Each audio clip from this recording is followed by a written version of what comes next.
Guess what, 4 a.m. fam? We've just been through a timeline jump. But first, your daily dose of Daisy.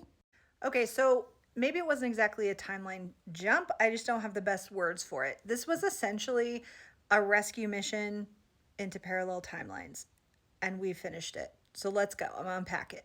And this does include a hilarious metaphor from Spirit and a story about being tangled into an outhouse. It's a lot. Stick around. You're gonna get a lot. So last week was weird, right? It was weird. It was very sticky. Last week was the first time in all of this that I really felt like I was in the upside down. And that is saying a lot because you've seen how positive and upbeat I've been. I have been, literally. Last week was the first week where I began to feel the heaviness of the collective. And that's why I had created that blog about emotional transmutation and the PDF, the free PDF, you can get it on my website, helping you through your shadow work. Because Spirit was like, yes, we're going through a very intense period of clearing the collective shadow, both of what's happening now in our current lifetimes and all the lifetimes past. You've seen my content about that last week. But then last night, it was super weird. It was like all of a sudden, I just like, boop, like popped up, like a cork bobbing on the water. Pop. That's why I made a bunch of videos last night. I was really in flow and I was really in tune with the 4 a.m. club, which again, the last week or so, I have not been feeling it. I have really been feeling sort of the disconnection in our audience, which is fine and understandable as people sort of go through what they're going through and decide whether or not they still want to hear what I have to say. They still want to be along for this journey. But it was like last night, it was like, and we're back. Just this snap into like, and we're back. And I saw that reflected in the comments. Like, I feel like a lot of you were feeling that too. But then as I went to sleep last night, the energy waves started. Those of you who are new, this is the thing. I process energy waves and anchor them for the collective. There's a bunch of posts about it. That work for me had kind of stopped a bit mid to late December. And it started up again last night. I don't know whether it's going to be an ongoing thing or whether this was just a one-time thing, but it kept me up for most of the night. And they were really, really intense, but really high vibrational energies, lots of tingles, lots of like unicorn dust and fairies. It was like very high, incredible energy. But it was really super intense. So I woke up with a migraine. Not fun, but that happens to me sometimes when I'm processing these big new waves. But it was totally fine because I was in bed with this migraine for the morning. Two things happened. Number one, I was finally able to catch up on uploading some of my old videos to YouTube. And number two, I was very receptive to Spirit. Probably because my kids know don't mess with mama when she's got a migraine. So it was very quiet and still. And I was able to receive a lot of insight, both on, the videos I'd already posted. It was like, oh, this is still 100% applicable, 1,000% applicable. Those pieces about ascension and how what's happening politically and culturally and all of this transmutation, like this is still ongoing. We're still on track. This is the plan. So that's when Spirit showed me kind of what we've been going through the past week. A lot of us were in that role of transmutation. And remember when I did that video about timeline loops and how time can be compressed and expanded and people can kind of go off on their side quests and do their thing.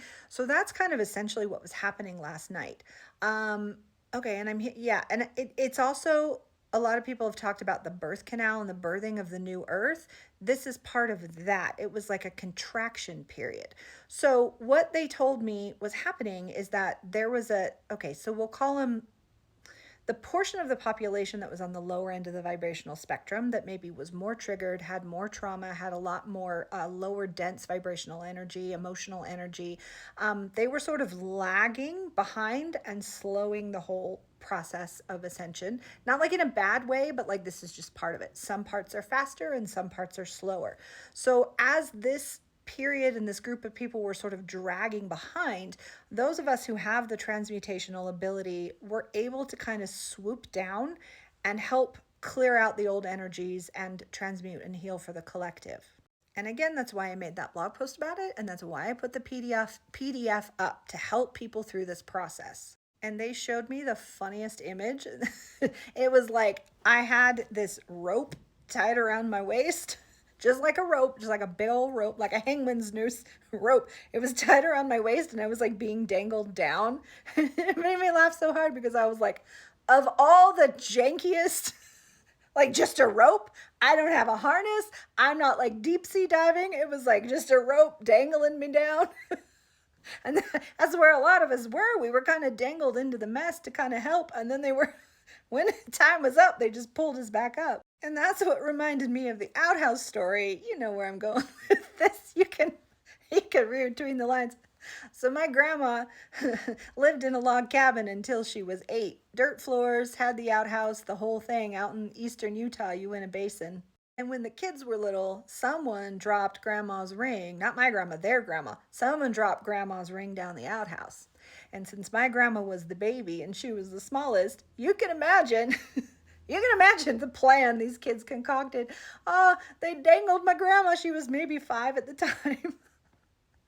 They grabbed her by the ankles and dangled her down into the outhouse, and she had to retrieve the ring, and they pulled her up. Oh, poor thing. And that's basically what we were doing. We were being dangled into the outhouse to retrieve the ring. And what that allows us to do as we transmute these lower energies, it really speeds up the process and helps more people get on board and just eases the flow and the transition and the expansion for everybody else. And Spirit said that's a lot what's going to be happening over the next few weeks and probably beyond, but they're just kind of showing me over the next few weeks. There will be periods where we feel really, we're pulled down and we're dragged down. And that's just a moment where the heaviest energies need the most attention, and then those of us who are willing and capable, and I don't even mean literally, I mean subconsciously, you may be doing this, not even know that you're doing it. Your soul is called into action.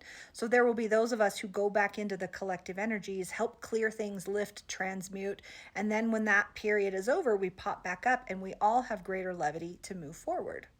The other interesting thing this does for our community, for the 4 a.m. fam, is it really is kind of it's sort of purging. It's sort of culling our audience to see who is still right for this message, who still wants to stick around, and who is ready to anchor the light. And it's okay if those aren't. It's okay if people aren't. Like, we all go through times in our lives when we're not having it. We're not equipped for that. And that's okay. Because there will also be times in the future where people feel more able. And I don't necessarily mean that they will stop following Gia and they will come follow Gia again.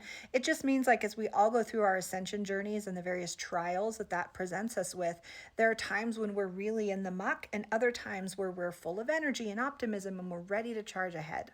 And when we do those charging ahead periods collectively, that's what we feel as these timeline jumps or shifts, or we've, crossed a threshold of some point, because we've cleared out enough that it is like a slingshot. We pull back a little and then woo, we have the energy to move forward together. So just remember that, as scary as it may look out there sometimes, as down as we might feel, understand that what we feel in a moment is just a moment.